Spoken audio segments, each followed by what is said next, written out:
Hello students, मैं आपका physics गुरु नितिन भटनागर अपने नए सेशन में उपस्थित हूँ।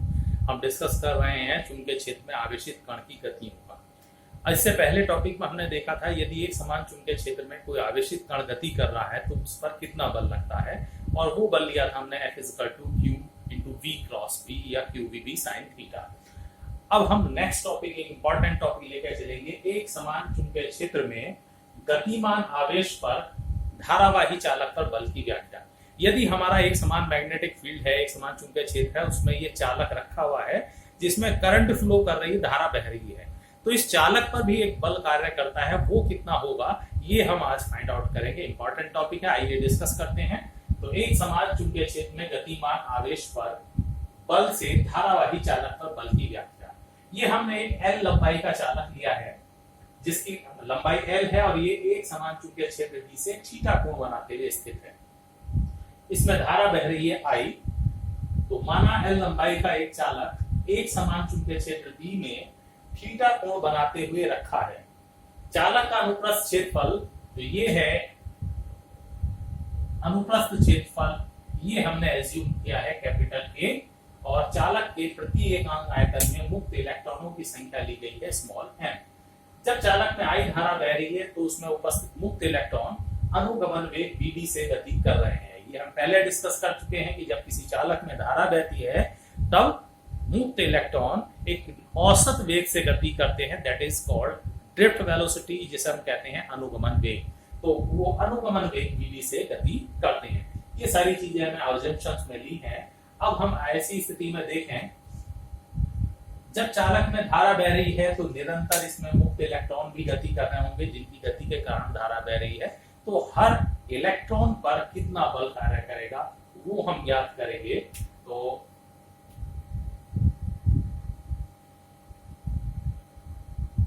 चालक में गतिमान प्रत्येक मुक्त इलेक्ट्रॉन पर कार्यरत चुंबकीय बल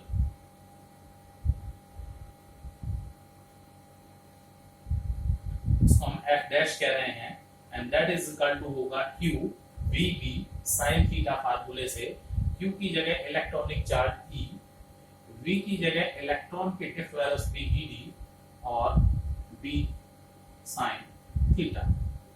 हर मुक्त इलेक्ट्रॉन पर इतना बल कार्य कर रहा है। चालक का अनुप्रस्थ क्षेत्रफल A है, चालक की लंबाई L है, तो चालक का कुल आयतन बराबर होगा एरिया और इनटू लंबाई। तो ये है चालक का कुल अनुप्रस्थ क्षेत्रफल AL।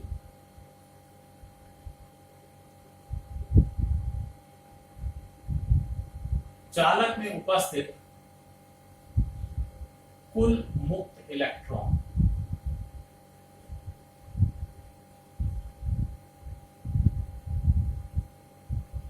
टोटल आयतन है AL, और प्रति एकांक आयतन में मुक्त इलेक्ट्रॉनों की संख्या ली है स्मॉल m। तो देयरफॉर टोटल मुक्त इलेक्ट्रॉन हो जाएंगे एकांक आयतन में मुक्त इलेक्ट्रॉन और गुणा टोटल आयतन यानी NaL। ठीक है, एक इलेक्ट्रॉन पर इतना बल लग रहा है, कुल इलेक्ट्रॉनों की संख्या है, तो चालक पर लगने वाला कुल बल, अगर इसको हम कैपिटल N कहें तो F बराबर हो जाएगा F डैश और इनटू N, यानी एकांक हर प्रत्येक इलेक्ट्रॉन पर लगने वाला बल और गुणा कुल मुक्त इलेक्ट्रॉनों की संख्या। तो वैल्यूज रखें तो F is equal to E VD B sin theta और इनटू NaN।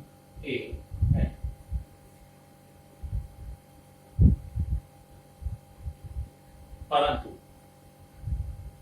VD के लिए रिलेशन हमने लिया था, VD इज इक्वल टू होता है I/ANE, और you can say I is equal to होता है VD इंटू ANE। यहां पर अगर आप देखें value B D A N E, इसकी जगह हम रख सकते हैं आई। तो समीकरण 2 से समीकरण 1 में मान रखने पर f इजकल टू आ जाएगा B I L sine theta. तो ये है किसी चालक पर लगने वाला बल जब वो एक समान चुंबकीय क्षेत्र, चालक पर लगने वाला बल जब वो एक समान चुंबकीय क्षेत्र में स्थित हो।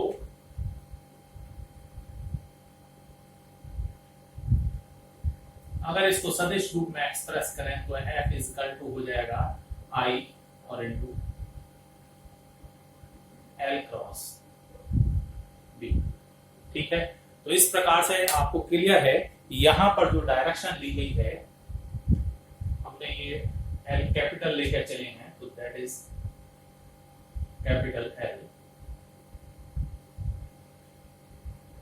तो इस प्रकार से यहां दिख रहा है कि बल F की दिशा L और B इन दोनों को से मिलकर बने हुए तल के लंबवत होगी, यानी क्रॉस प्रोडक्ट की डायरेक्शन होगी।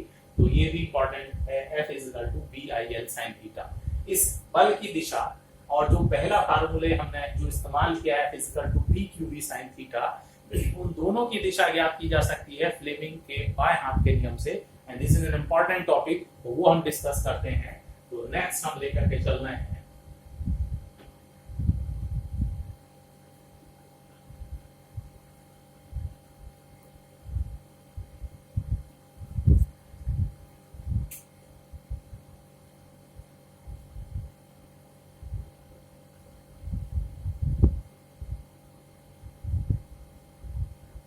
फ्लेमिंग के बाएं हाथ का नियम।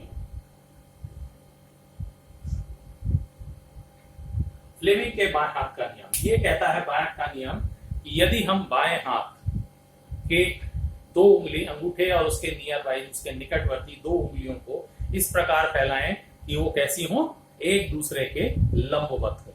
ठीक है,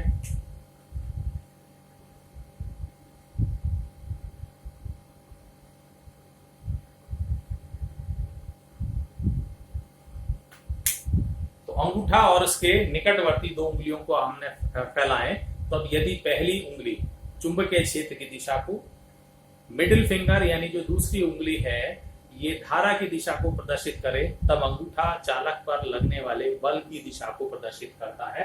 it means the first finger represent the direction of magnetic field, second finger will represent the direction of electric current, then thumb will represent the direction of magnetic force. ठीक है, तो ये कहता है यदि बाएं हाथ के अंगूठे तथा उसकी निकटवर्ती दो अंगुलियों को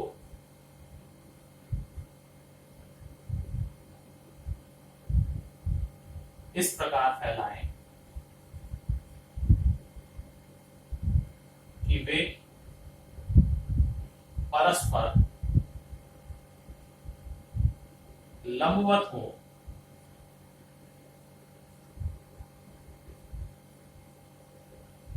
तब यदि पहली उंगली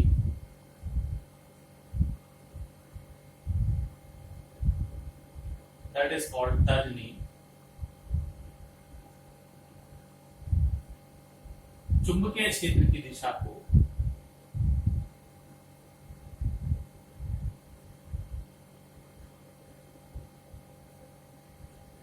तथा दूसरी उंगली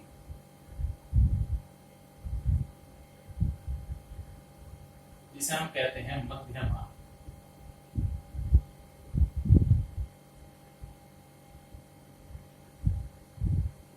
वैद्युत धारा प्रवाह की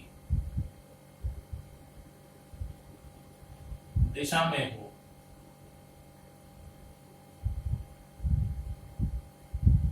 तब अंगूठा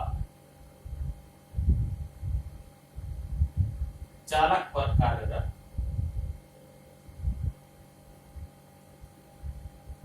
चुंबकीय बल की दिशा को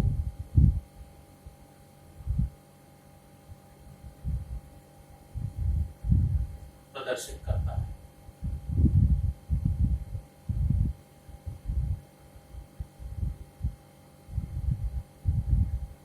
ठीक है, तो ये इंपॉर्टेंट रूल है, फ्लेमिंग्स लेफ्ट हैंड रूल।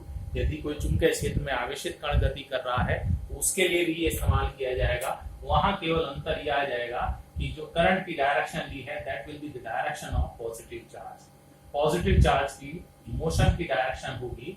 अगर वहां पर हमारे पास नेगेटिव चार्ज पार्टिकल दिया हुआ है तो जो वो जिस दिशा में गतिशील होगा, ठीक है, उसके विपरीत दिशा में, चूंकि अगर ये इस दिशा में गतिशील है तो उसके विपरीत दिशा में धारा की दिशा होती है तो वो ली जाएगी उसकी जगह पर। ठीक है, तो केवल इतना ध्यान रखना है कि जब हम आवेशित कण के लिए इसको प्रयुक्त करेंगे तो धनात्मक, अगर हमारे पास पॉजिटिव चार्ज पार्टिकल है, धनात्मक कण है, तो उसकी गति की दिशा ही धारा की दिशा ली जाएगी। और यदि हमें नेगेटिव चार्ज पार्टिकल गिवन है तो उसकी गति की दिशा के विपरीत दिशा बैठेगी धारा की दिशा, तो वो हम यहाँ पर लेकर के चलेंगे। तो न्यूमेरिकल्स में इसका हम इस्तेमाल करके एक्सप्लेन करेंगे। तब तक के लिए नेक्स्ट टॉपिक हम नेक्स्ट वीडियो